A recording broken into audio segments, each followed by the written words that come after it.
డిబేట్కి స్వాగతం. మొత్తానికి Trump దిగొచ్చారు.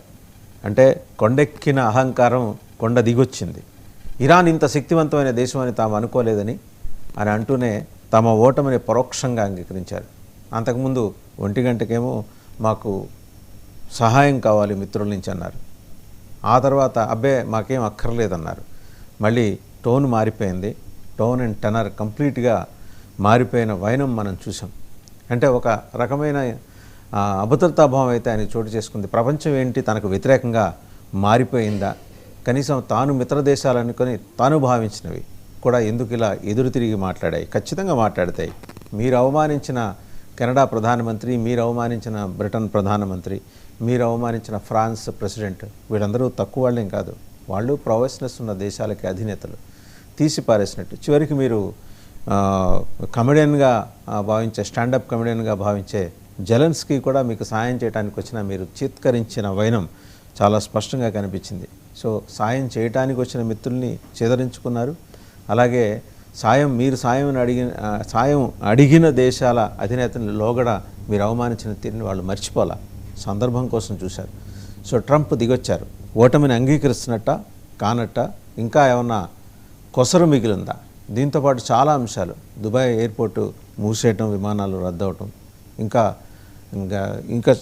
Curd ఐలాండ్ని స్వాధీనం చేసుకోవడానికి చిట్ట చివరి ప్రయత్నాలు చేయటం, మెరైన్స్ను పంపించడం, వీటన్నిటి మీద సమగ్రంగా విశ్లేషణ చేయడానికి మనతో బిగ్ డిబేట్లో జాయిన్ అయ్యారు మామిడి గిరిధర్ గారు, జియో పొలిటికల్ అఫైర్స్ ఎక్స్పర్ట్. నమస్తే గిరిధర్ గారు. అలాగే కల్నల్ వివి రావు గారు, మాజీ ఆర్మీ అధికారి, వారికి కూడా నమస్తే. టు స్టార్ట్ విత్ గిరిధర్ గారు, ట్రంప్ ఏం మాట్లాడారో ఒకసారి చూసి తర్వాత డిబేట్లోకి వెళ్దాం. We don't need anybody. We're the strongest nation in the world. We have the strongest military by far in the world. We don't need them. But it's interesting. I'm almost doing it in some cases, not because we need them, but because I want to find out how they react. Because I've been saying for years that if we ever did need them, they won't be there. Not all of them, but they won't be there. We don't need anybody. We're the strongest nation. ఎవరు అక్కర్లేదన్నాడు. ఆయన తర్వాత బేలగా మాట్లాడాడు. Correct Patriji, మీకు కో panellist కి తర్వాత మీ ప్రేక్షకులందరికీ నా నమస్కారాలండి. డొనాల్డ్ ట్రంప్ ప్రగల్భాలు మనకు కొత్తవేం కావు. ఏమీ లేనివి కూడా నేనే చాలా అద్భుతాలు సృష్టించాను, చాలా ఘన విజయం సాధించేసాం, అయిపోయింది, మొదటి 2 గంటలనే విజయం సాధించేసాం, మా విజయం నిశ్చితం, గెలిచిపోయాము అని చెప్పినటువంటి వ్యక్తి ఈ రోజు ప్రపంచం అందరూ వచ్చి దీన్ని కాపాడాలి అని అడగడంలో ఎంత మూర్ఖత్వం ఉందో అర్థం చేసుకోవచ్చు. ఒక సైడ్ ఏమో నాకు ఎవరు అక్కర్లేదు అంటాడు, మళ్ళీ ఇప్పుడేమో నాకు మీరందరూ వచ్చి యుద్ధం చేయండి, చేయకపోతే ఏం చేస్తానో చూడండి అని మళ్ళీ బెదిరిస్తాను. సో ఈ పరిస్థితి మనం చాలాసార్లు చర్చించుకున్నాం, మీ షోస్ లో కూడా మనం చాలాసార్లు చర్చించుకున్నాం వాసుదేవన్జీ. ఇది అమెరికా యుద్ధం కాదు, ఇజ్రాయెల్ యుద్ధము. ఇజ్రాయెల్ యుద్ధము బెంజమిన్ నెతన్యాహు అమెరికాని, డొనాల్డ్ ట్రంప్ ని దీంట్లోకి ఊబిలోకి దించాడు. ఆయన చాలా నేపథ్యంతో, చాలా చాకచక్యంతో, అద్భుతమైనటువంటి దౌత్యపరమైనటువంటి ఎత్తుగడలతోటి అమెరికాని బరిలోకి దించింది ఇజ్రాయెల్, బెంజమిన్ నెతన్యాహు. మామూలు యుద్ధంకి వెళ్లే ముందర దానికి చాలా ప్లానింగ్ ఉంటుంది. దానికి మనకు ఎండ్ ఎయిమ్స్ ఏంటి, మనం యుద్ధంలో ఏమి సాధించదలుచుకున్నాం, ఏ విధంగా వెళ్ళాలి, మనం దానికి ప్లానింగ్ ఉంటుంది. ఒకవేళ మనం చేసిన ప్లాన్ కాకుండా భిన్నంగా ఇంకేమైనా అయితే కనుక దానికి మన ఆల్టర్నేట్స్ ఏంటి, ప్లాన్ బి, ప్లాన్ సి ఏమైనా ఉన్నాయా మనకు, ఇవన్నీ లేకపోతే కనుక ఎగ్జిట్ స్ట్రాటజీ ఎలా ఉండాలి, ఏమీ లేకుండా డైరెక్ట్ గా వెళ్ళారు, బరిలో దిగారు. మళ్ళీ డొనాల్డ్ ట్రంప్ యొక్క కాంట్రడిక్షన్స్ మనం చూసామంటే కనుక నిన్ననే ఆయన చెప్పిన స్టేట్మెంట్ ఏంటంటే ఇరాన్ మనతో మాట్లాడడానికి చాలా ప్రయత్నాలు చేస్తున్నారు, మనతో మాట్లాడే ప్రయత్నాలు చేస్తున్నారు, చర్చిస్తున్నారు అంటే ఒక ఆఫ్ ట్రాక్ కోసం చూస్తున్నాడు. ఆయన ఎలా నేను యుద్ధం ఆపాలని ప్రయత్నం చేస్తున్నాడు. ఒక గంట అర్ధ గంటలోనే మళ్ళీ ఏమంటున్నాడు, వాళ్ళ నేతృత్వం మొత్తం చెప్పేసాం, ఎవరు లేరు, మాట్లాడడానికి ఎవరు లేరు అక్కడ అంటున్నాడు. మరి మాట్లాడడానికి ఎవరు లేనప్పుడు మీతో ఎవరు మాట్లాడుతున్నారు, మీరు ఎవరు మాట్లాడుతున్నారు అంటున్నారు మీరు. సో ఆయన స్టేట్మెంట్స్ లో ఎంత కాంట్రడిక్షన్స్ ఉన్నాయో మనం చూడొచ్చు. ఇప్పుడు అక్కడికి ఏంటంటే పర్షియన్ గల్ఫ్ లో ఉన్నటువంటి ఫ్లీట్ అందరినీ కూడాను ఏ దేశాలు దీనివల్ల బాగా నష్టపోయినాయో, జపాన్ లాంటి దేశాలు, ఫ్రాన్స్ లాంటి దేశాలు, వాళ్ళు వచ్చి దాన్ని కాపాడుకోవాలంట. అంటే వాళ్ళ పర్మిషన్ తీసుకొని వెళ్ళగడితే మొదలు పెట్టావా? వాళ్ళ పర్మిషన్ తీసుకొని వాళ్ళ అప్రూవల్ తోటి వాళ్ళ ముందనే వాళ్ళకి ఏమైనా దౌత్యపరంగా వాళ్ళకి ఏమైనా ఇన్ఫార్మ్ చేసి తర్వాత వెళ్ళే కొట్టొచ్చావా? ఏం చేయలేదు కదా. మీకేమో అమెరికాలో 1% కంటే ఎక్కువ మాకు అక్కడి నుంచి ఏం రావట్లేదు అక్కడ, దానివల్ల మాకు ఏం లాభం లేదు, అసలు మేము ఉండకపోయినా మాకు పర్వాలేదు అండి. మరి ఉండకపోయినా పర్వాలేదు అన్నప్పుడు ఎందుకు వెళ్ళావు అక్కడికి నువ్వు? సో అందుకని ఆయన ఇది చాలా క్లియర్ గా డొనాల్డ్ ట్రంప్ స్టేట్మెంట్స్ అన్నింటిలో కూడా మనకు తేటతెల్లమై స్పష్టంగా తెలుస్తోంది ఏంటంటే ఇది అమెరికా యుద్ధం కాదు, అమెరికాకి ఎందుకు యుద్ధం చేస్తున్నారో తెలియకుండా ఇది యుద్ధంలో దిగారు. మొత్తం అజెండా అంతా కూడా బెంజమిన్ నెతన్యాహు నడిపిస్తున్నాడు. బెంజమిన్ నెతన్యాహు యాంగిల్ కూడా మనకి చర్చించాం. బెంజమిన్ నెతన్యాహు ఏంటంటే ఇరాన్ లో ఉన్నటువంటి ఈ నేతృత్వం తీసేస్తే కానీ బెంజమిన్ నెతన్యాహు నిద్రపట్టడు. చుట్టుపక్కల హెజ్బుల్లా, హమాస్, హౌతీలు నిరంతరం వాళ్ళ మీద దాడులు చేయడము, ఆ October 7th జరిగినటువంటి దాడి ఎంత కిరాతకంగా వాళ్ళ మీద చేశారు. 1200 మందిని పొట్టన పెట్టుకున్నారు, దాంట్లో స్త్రీలని అతి కిరాతకంగా మానవంగా చేశారు, పిల్లల్ని చంపి మైక్రోవేవ్ లో పెట్టారు, వాళ్ళని శవాలతో సహా ఎత్తుకుపోయారు వాళ్ళు. కాబట్టి అంత కిరాతకం చూసిన తర్వాత ఇజ్రాయెల్ ఈ రెజిమ్ ని ఎట్టి పరిస్థితుల్లో తీసేయాలి అన్నటువంటి కంకణ కట్టుకుని వాళ్ళు దీంట్లో బరిలో దిగారు. వాళ్ళు గతంలో జో బైడెన్ ప్రభుత్వం వీళ్ళకి సహాయం చేయలేదు. ఇన్ఫాక్ట్ డొనాల్డ్ ట్రంప్ కూడా గత జూన్ లో ఏదో 2 బాంబులు వేసాడు ఫరదలో తప్పితే అప్పుడు కూడా ఖమేనీ తీయడానికి ఇష్టపడలేదు. ఏదో డొనాల్డ్ ట్రంప్ యొక్క వీక్నెస్ ని పట్టుకుని మాత్రం బెంజమిన్ నెతన్యాహు దీనిలో లాగలిగాడు. ఒక్కసారి ఆ వీక్నెస్ ఎక్స్ప్లాయిట్ చేసిన తర్వాత ఈరోజు డొనాల్డ్ ట్రంప్ ఇరుక్కుపోయాడు. ఆయన ముందుకు వెళ్తే నుయ్యి, వెనక్కి వెళ్తే గొయ్యి అన్నట్టు పరిస్థితి ఈ రోజు అమెరికాకు ఉన్నది. ఏం చేయాలో అర్థం కాని పరిస్థితిలో అమెరికాకి తీసుకొచ్చింది బెంజమిన్ నెతన్యాహు. అందుకనే డొనాల్డ్ ట్రంప్ యొక్క స్టేట్మెంట్స్ అన్ని కాంట్రడిక్షన్ గానే ఉన్నాయి. అన్లిమిటెడ్ వెపన్స్ ఉన్నాయి నా దగ్గర అని ఒక స్టేట్మెంట్ ఇస్తాడు ఆయన. యుద్ధం ఎంతకాలమైనా చేయొచ్చు అంటాడు ఆయన. ఇంకొక సైడ్ ఏమో లేదు మేము అయిపోయింది యుద్ధం, మేము వెళ్ళిపోతాం అంటాడు.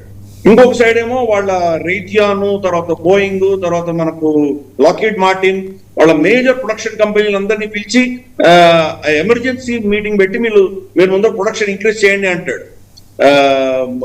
అక్కడ థాడ్, తర్వాత మనకు ప్యాట్రియట్ మిసైల్స్ అయిపోయాయి అన్న విషయం మాకేం అయిపోలేదు, చాలా ఉన్నాయని ప్రగల్భాలు పలుకుతున్నాడు. సౌత్ కొరియా నుంచి వాళ్ళ మొత్తం థర్డ్ మిసైల్స్ ని ఇవన్నీ కూడా అక్కడికి మళ్ళీ షిఫ్ట్ చేస్తున్నాడు. మరి అన్ని మిసైల్స్ ఉంటే మరి ఇక్కడ నుంచి షిఫ్ట్ చేయాల్సిన అవసరం వచ్చింది ఈరోజు. సరిగ్గా టైం చూసుకొని ఇక్కడ నుంచి మనకు సౌత్ ఈస్ట్ ఏషియా నుంచి ఇవన్నీ మిసైల్స్ అనేది వెళ్ళిపోతుండగా టైం చూసి Kim Jong Un north Korea leader వచ్చేసి అక్కడ 4-5 మిసైల్స్ జపాన్ మీద వదిలేడు. ఇంతవరకు గత లాస్ట్ వారం 10 రోజులుగా అసలు శాంతిగా ఉన్నటువంటి ఆ టైవాన్ సంధి జలాలంతా కూడా సడన్ గా ఈరోజు ఒక 20-30 షిప్పులు, ఎయిర్ క్రాఫ్ట్లు చైనా పంపించేసి, అంటే ఇప్పుడు అక్కడ ఉన్నటువంటి అలైస్, ఏషియన్ అలైస్ అందరినీ వదిలేసి ఇప్పుడు మళ్ళీ గల్ఫ్కి వెళ్ళాడు. సో ఇది ఎంత కన్ఫ్యూజ్డ్ స్టేట్ లో ఈరోజు అడ్మినిస్ట్రేషన్ ఉందో అర్థం చేసుకోవచ్చు. పీట్ హెగ్సిత్ సెక్రటరీ ఆఫ్ వార్ అంటారు, సెక్రటరీ ఆఫ్ డిఫెన్స్ కాదు, సెక్రటరీ ఆఫ్ వార్ అని పేరు పెట్టుకున్నారు వాళ్ళు. సెక్రటరీ ఆఫ్ వార్ పీట్ హెగ్సిత్ ఇచ్చిన స్టేట్మెంట్ ఏం చెప్తున్నాడు ఆయన? డొనాల్డ్ ట్రంప్ ని మీరు పొగడకపోతే, మేము చేస్తున్న యుద్ధాన్ని మీరు పొగడకపోతే మీరు దేశద్రోహులు అని చెప్పేసి ప్రెస్ మీద విరుచుకుపడుతున్నాడు. అంటే వీడి ఎటువంటి పరిస్థితుల్లో ఉన్నా అర్థం చేసుకోవచ్చు. ఏదో 4 ముక్కలు చెప్తాడు, మేము ఇన్ని బాంబులు వేసాము, ఇన్ని వేల సార్టీలు చేశాము, వాళ్ళ ఎయిర్ ఫోర్స్ ని మొత్తం నాశనం చేశాము, వాళ్ళ నేవీని నాశనం చేశాము, లీడర్షిప్ ని చంపాము, కాబట్టి మీరు మమ్మల్ని అందరినీ చాలా గొప్పగా పొగడాలి. కానీ తిరిగి ప్రశ్నిస్తే ఓకే మీరు చాలా అద్భుతాలు చేశారు, మళ్ళీ మీ మీద ఎందుకు డ్రోన్లు, మిసైల్ ఇంకా ఎందుకు పడుతున్నాయి, ఎందుకు ఆపలేకపోతున్నారు ప్రశ్నిస్తే దేశద్రోహం కింద వాడు పరిగణిస్తారు. ఈవెన్ వాళ్ళ చాలా క్లోజ్ మొన్నటిదాకా రాసుకొని పూసుకొని తిరిగిన టక్కర్ కాల్సన్ మీద కూడా దేశద్రోహ చట్టం వేయడానికి సిద్ధపడ్డారు. అంటే అడ్మినిస్ట్రేషన్ ఎంత కన్ఫ్యూజన్ లో ఉంది, ఎంత నిరంకుశతో ధోరణితో వాళ్ళు ప్రవర్తిస్తున్నారు, వాళ్ళు ఏం చేయాలో అర్థం కాని పరిస్థితుల్లో ఇదేదో ముందర చేయవలసింది. వాళ్ళ అలయన్స్ అందరినీ చాలా ముందరే తీసుకొచ్చి దీంట్లో మేము చేయదలుచుకున్నాము, వాళ్ళు కోఆపరేషన్ చేసి చేయవలసింది. ఏం చేయకుండా సడన్ గా ట్విట్టర్ లోను, ట్రూత్ సోషల్ హ్యాండిల్ లోను వాళ్ళందరూ బెదిరిస్తే వాళ్ళందరూ వచ్చేస్తారు అనుకుంటున్నాడు ఆయన. సో ఇంత పరిస్థితిలో ఉంది. ఏ దేశాలు వచ్చి యుద్ధం చేయాలన్నాడు ఆయన. ఒక్కటంటే ఒక్క దేశం కూడా ఈ రోజు ఆయన పిలుపుకి వాళ్ళు యాక్సెప్ట్ చేయలేదు, ఎవరు రాలేదు. జపాన్ రాలేదు, కొరియా రాలేదు, జర్మనీ రాలేదు, మనకు యూకే రాలేదు, ఫ్రాన్స్ రాలేదు, ఏ దేశం రాలేదు. అందరూ కూడా నిరాకరించారు. పైపెచ్చు స్పెయిన్ వాళ్ళని అక్కడి నుంచి తరిమేసి, మీరు మీ విమానాలు ఇక్కడి నుంచి మీరు సార్టీలు చేయకుండా ఇక్కడి నుంచి వెళ్ళిపోండి అన్నారు. సో దాంతో వాళ్ళు దగ్గర ఉన్నటువంటి అర్మేనియా, తర్వాత మనకు గ్రీస్, ఇటువంటి ప్రాంతాల్లో వాళ్ళు వాళ్ళ మిడ్ ఎయిర్ రీఫ్యూయల్స్ పెట్టుకున్నారు.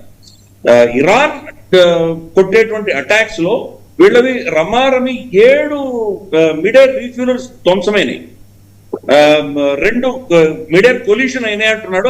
అది నమ్మశక్యంగా లేవు. ఎందుకంటే 2 మిడ్ ఎయిర్ ఎయిర్ క్రాఫ్ట్స్ ఎందుకు అది క్రాష్ అవుతాయి అర్థం కావట్లేదు. క్రాష్ అయితే ఒకటి మొత్తం క్రాష్ అయ్యి 6 మంది చనిపోయారు, ఇంకొకటి పార్షల్ గా డ్యామేజ్ అయ్యి దాన్ని వింగ్ బెన్ గూరియన్ ఎయిర్పోర్ట్ లో దాన్ని ల్యాండ్ చేశారు. అలాగే మనకు అక్కడ రియాద్ లో ఉన్నటువంటి టార్మాక్ మీద ఇంకొక 5 ఎయిర్ క్రాఫ్ట్స్ ని వాళ్ళు డ్రోన్స్ తో కొట్టి నాశనం చేశారు. అంటే 7 మిడ్ ఎయిర్ రీఫ్యూయల్ ట్యాంకర్స్ నాశనం అయిపోతే వాళ్ళు ఈ రోజు సార్టేజ్ చేయడానికి, వాళ్ళకి మిడ్ ఎయిర్ రీఫ్యూయల్ చేయడానికి కెపాసిటీ పడిపోయింది వాళ్ళు.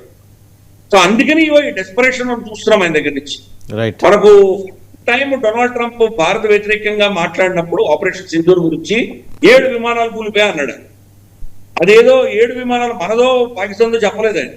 ఈ రోజు నిజంగా అమెరికా 7 విమానాలు కూలిపోయినాయి. 7 ఇవి, 3 F-15, 10 కూలిపోయినాయి. ఇంకా ఒకటి ఇరాక్ లో కూలిపోయింది, దాని గురించి ఇంకా మనకు స్పష్టత లేదు. ఆ పైలట్ వెళ్ళి అక్కడ ఏదో రెస్క్యూ చేసి తీసుకొచ్చారు. 11 విమానాలు వీళ్ళు మన కళ్ళెదురుగా కూలిపోయినాయి. సో అంత కన్ఫ్యూజన్ లో ఉంది ఈ అడ్మినిస్ట్రేషన్ అని చెప్పేసి మళ్ళీ వస్తాం మీ దగ్గరికి ఒకసారి కల్నల్ వీరో గారి దగ్గరికి వెళ్దాం. సో ఇదండి ఆ డొల్లతనం, బేలతనం మొత్తం ట్రంప్ గారిది. మొత్తంగా ఆయన ఇంకోళ్ళకి